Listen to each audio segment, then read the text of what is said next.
Hello, hello. Okay, I'm going to call this painting done. And, I usually never say that the painting's finished. I know it's kind of like mincing words, right? Done, finished, who cares? Pretty much the same word. But for some reason, for me, I don't think a painting's ever finished. I just have a point where I say, okay, I've learned what I can from this painting, and it's done. It's done. My part in the making of this painting is done, as I always do when I'm talking about my work. There's something that I can do on this, and that's a perfect example. I could work this thing to death. But it's already to a point where I feel like it's moving away from Olga Boznanska and into that stage of overworked. And the one part about this painting that I wanted to try and capture, try to get like 1/10 of the way close to what she has done, was to keep it fresh, simplistic or simple, yet sensitive. And when I constantly flip to her painting here, right? And when I compare to my painting, it's like, you did too much. You could have focused a bit more, put a lot less brush strokes, and been much more kind of direct and expressive, not really expressive, but setting it down once and saying that's done, instead of fiddling, putting a few brush strokes down and then fiddling with them, and a few brush strokes and then fiddling. This is what we do in a painting, and that's what, that's what moves the painting into this kind of overworked, this like labored look to it. It's a bit too much done. And honestly, it's not easy to hear, but I feel, and I could be wrong, that there's no method that you can come up with that would get you to a painting that looks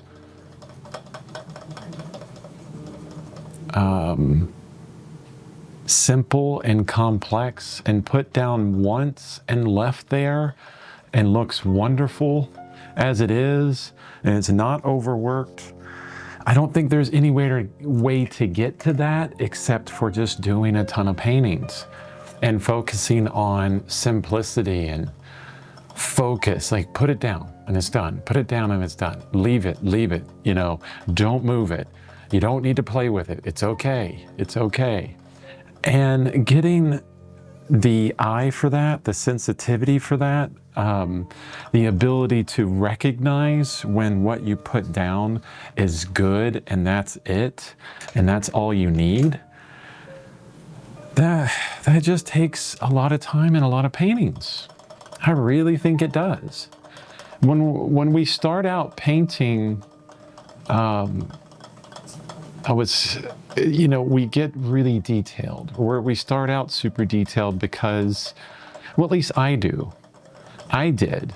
Maybe you started out really expressive. I don't know. Maybe there's other people that started out really expressive and then got a lot tighter as they painted more. But for me, it was easier to move to paintings or do paintings where I was just working on like a direct copy from the photo or from life onto canvas. And it was all about how close can I get what I see on the canvas, drawing, value, color, constantly kind of fiddling with things and being really exact and having really small brushes and getting in there and observing the image or life in this like microscopic almost detail, and getting all that small detail in there.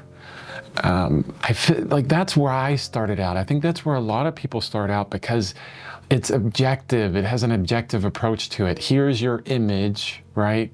And I can bring up the image of these hands. I could work this for 20 hours and it would come out looking exactly like the image. I could do that. I know I could do that. I mean, I've done paintings in the past like that. But that was me in 2016. You know, that was me almost a decade ago. And me now, I see the mastery in the ability to express, or the mastery in other artists, where they can express themselves simply and masterfully. One or two strokes, or maybe a bunch of strokes, but put down and kind of left there. You know, these are the artists like Joaquin Sorolla, John Singer Sargent, Rembrandt. Probably, you know, more contemporary for me would be Greg Manchess, who's a very painterly painter. Malcolm T. Lipke, Kwong Ho, Nicholas Uribe.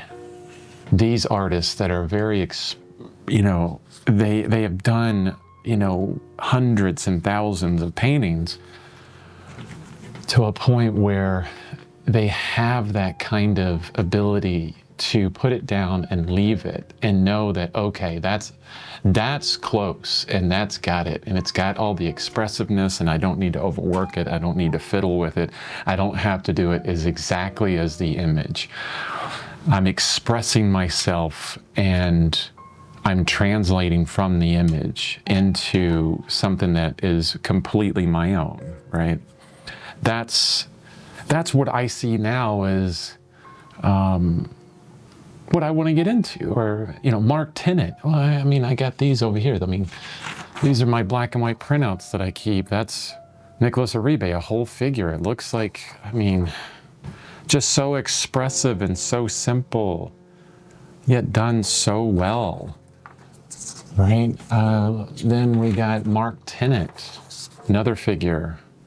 These are black and white, of course, because my printer, I don't have a color printer. Super simple, but gorgeous. Just absolutely fantastic. I got them up here so I can kind of reference them all the time. This is Greg Manchess. Gorgeous. Just simply done masterfully. And I think there's no way to get to that. In my opinion, there's no way to get to that except through a lot of experience and a lot of painting. I don't know of any other way. I can't think of any objective way for an artist to achieve that sensitivity within their work, because it's all your own. Each one of these artists paint completely different. I mean, they're simple. There's a simplicity to it. There's an elegance to it, but it's an elegance and a simplicity that's all their own. And they arrived at that through bunches and bunches and bunches of paintings. So when I think about that, when I think, okay, in order to get anywhere close to Olga, or Greg Manchess, or Nicholas Uribe, or Mark Tennant, or Sorolla, or Rembrandt, or John Singer Sargent, any of these people, in order for me to get anywhere close to that, I need to iterate through a bunch of paintings. I need to just attempt it and say, okay, I don't need to overwork this any longer. Let's go to the next one, do the same. Go to the next one, do the same. Go to the next one, go to the next one, go to the next one, and keep building that sensitivity. But build it in a way that it's my own. It's not like a one-to-one copy from Nicholas Uribe, trying to understand how he puts paint down in his way, and then, you know, becoming a copy of what he does or any of these artists do. I mean, there's one of him on the planet, and that's enough. We don't need another one, right? I need to find what my sensitivity and my simplicity looks like in a painting. And that takes a combination of things. Beyond just doing all of, a bunch of paintings, it's what brushes I think feel good to me, how I work those brushes in the paint, what paint feels good to me, and how thick I use it, and how I move it around, the color combinations I make, how I decide to simplify or sharpen edges, how I decide to treat value, how I decide to treat my drawing. It's every single bit of fundamental all rolled into one, building something that says Chris Bevan, or John Singer Sargent, or Nicholas Uribe, or whatever your name is, Finding your voice through those fundamental aspects of art. And it just takes a lot of painting. That's what I feel. And so, that being said, I'm calling this painting done. Not finished. I don't think any painting's ever finished. We could always work it to death. But this one's done, and I'm going to move on to the next one. And I'm excited. I'm excited to move on to the next one. I learned a lot here. Can I explain what I learned? Not really. I mean, it's so specific to me that I feel like, and actually, as I stepped back, there's a couple little things in here that I want to move around. There's like this dark color here on this finger that I want to get rid of or soften, and right here.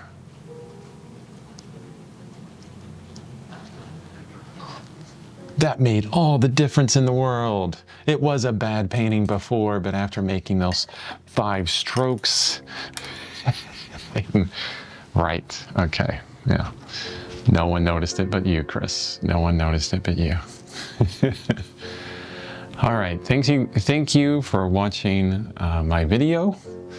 Have a wonderful day, and I will see you in the next one. Bye-bye.